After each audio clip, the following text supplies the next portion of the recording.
إذ قال الله يا عيسى إني متوفيك ورافعك إلي ومطهرك من الذين كفروا وجاعل الذين اتبعوك فوق الذين كفروا إلى يوم القيامة ثم إلي مرجعكم فأحكم بينكم فيما كنتم فيه تختلفون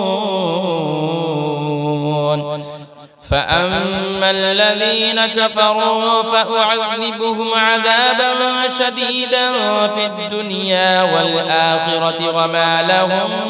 من ناصرين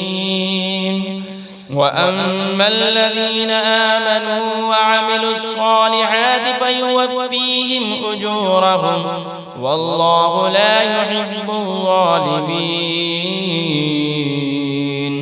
ذلك نتلوه عليك من الآيات والذكر الحكيم إن مثل عيسى عند الله كمثل آدم خلقه من تراب ثم قال له كن فيكون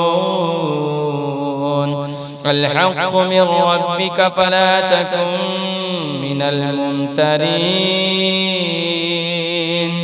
فمن حاجك فيه من بعد ما جاءك من العلم فقل تعالوا ندع أبناءنا وأبناءكم ونساءكم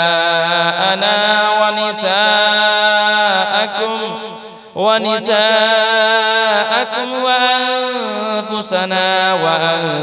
وأنفسكم ثم نبتهل فنجعل لعنة الله على الكاذبين إن هذا لهو القصص الحق وما من إله إلا الله وإن الله لهو العزيز الحكيم فإن تولوا فإن الله عليم بالمفسدين